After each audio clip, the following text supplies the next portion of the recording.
Hi, I am Sienna Hayek, and today I will be presenting the issue of poor mental health. This presentation will cover four key points of the issue: its nature, the extent and groups at risk, factors that influence people and result in poor mental health, and a promotion strategy to reduce the issue. The nature of the issue. When an individual is mentally healthy, then they are able to realize their own abilities and they can cope with the normal stresses of life. They can be productive in their work and their private life, making a contribution to their community and relating to other people. However, if an individual has poor mental health, then they are not able to do this because it affects how they think, feel, and act. Mental health shapes the choices you make, which will have an impact on your work, relationships, and physical health. If mental health is poor, then poor decisions will be made. Poor mental health is different from mental illness, making it much easier to assist and improve through changes to your lifestyle. There are a number of signs that can indicate poor mental health. These symptoms can be part of normal life, but if an individual shows some combinations of these signs, then they may be dealing with mental health issues. Feeling anxious or worried constantly, interfering with daily activities. Physical symptoms may include heart palpitations, shortness of breath, chest tightness, headaches, sweating, trembling, feeling dizzy, restlessness, or diarrhea. Feeling depressed or unhappy.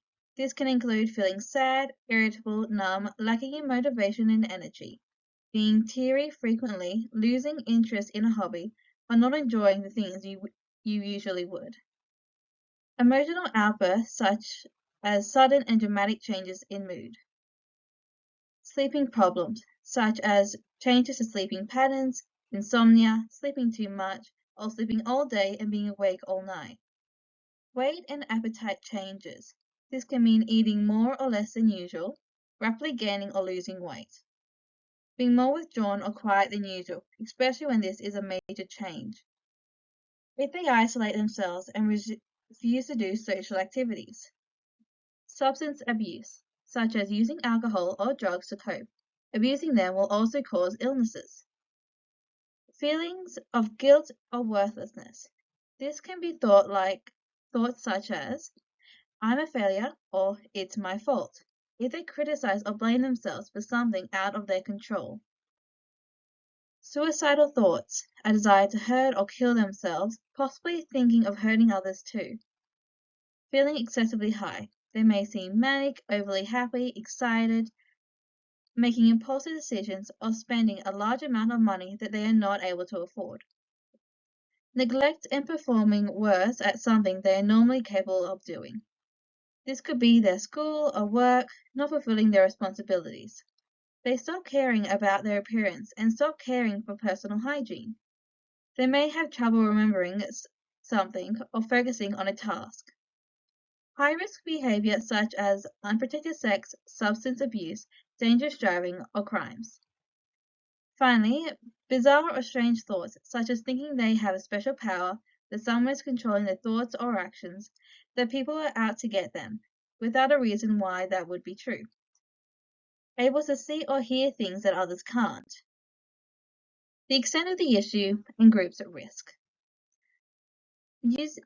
Using the estimates provided by the National Study of Mental Health and Wellbeing, Australian Institute of Health and Welfare conclude that the Australians aged 16 to 85 from 2020-2022, 8.5 million have experienced a mental disorder at some time in their life. So that's 43% of the population. And then 4.3 million have experienced a mental disorder in the previous 12 months, making up 22% of the population. In the 12 months prior to this study, the most common mental illness in Australia were found to be anxiety disorder, 3.4 million or 17% of the population, affective disorder, which was 1.5 million or 18% of the population, and substance abuse disorder, 650,000 or 3% of the population. According to the Australian Bureau of Statistics, in Australia, 42.9% of the population from the ages 16 to 85 years have experienced a mental disorder at some point in their lives. Of the population aged 16 to 24, 38.8% have had a 12-month mental disorder. It is those who have experienced adverse circumstances that are at a high risk of developing poor mental health. These circumstances can include poverty, violence, disability, or inequality. Factors that influence children and their families that result in poor mental health. Many factors can influence children and their families and cause issues to their mental health. These factors can be social, economic, or environmental. If a child doesn't have a loving or stable relationship with their parents or caregiver, then they will be less protected against anxiety and have a weaker ability to deal with stresses. One factor is bullying. Whether the child is being bullied, is the bully, or is a bystander. Children who are bullied are likely to develop feelings of depression, anxiety, and low self-esteem. They may also isolate themselves from their peers and friends. Those who are bullies are at a higher risk of developing intense antisocial behavior, substance abuse, and aggressive behavior. A bystander, regardless of who they side with, may experience an increase in anxiety and depression. In extreme cases, a victim of bullying may even turn to suicide or violence, becoming a school shooter as a form of vengeance or revenge. Poverty, unemployment, or homelessness can cause mental health issues regardless of age. Even children from the ages of 0 to 4 can have poor mental health.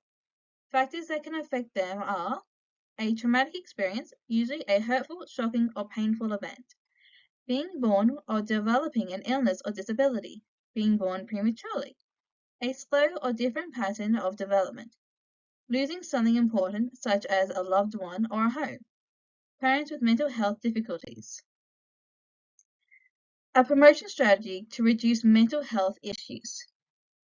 The Australian government is working on several strategies to assist with mental health issues and their increased prevalence.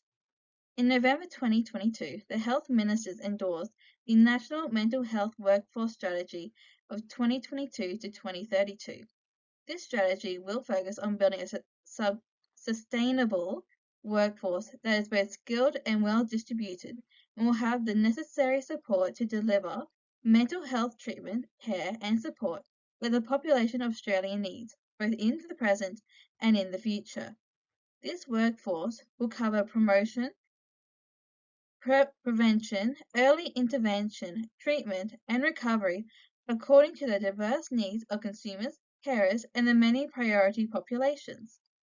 The workforce will also be spread across a range of roles in the health and social service domains, in both paid and unpaid capacities, and will be complemented with alternative therapies, friends, family, and others. As you examine figure ES1, you will see the framework for the strategy, which outlines the key principles of mental health, along with the 5 goals and 4 strategic pillars to achieve the strategy's overall vision. The framework is built according to the key themes that have been found in public consultation, broad mental health and suicide prevention reform, and from the direction of other relevant workforce strategies. The goal of the strategies are to attract, train, maximize, support, and retrain a workforce that focuses on mental health to ensure that it is appropriately trained, motivated, and coordinated. This will ensure that the workforce is capable of meeting the evolving needs of the mental health system.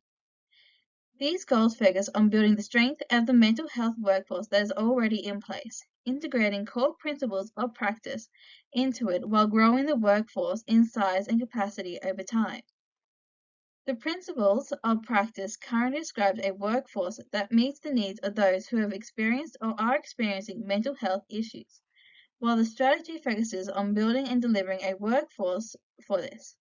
It also acknowledges that the outcome of the workforce will benefit all Australians. Finally, the four strategic pillars provide the strategy with targeted objectives and prioritize key action areas to ensure its success. This concludes my presentation. If you have any further questions, please feel free to use these resources or consult a professional. Have a nice day, everyone.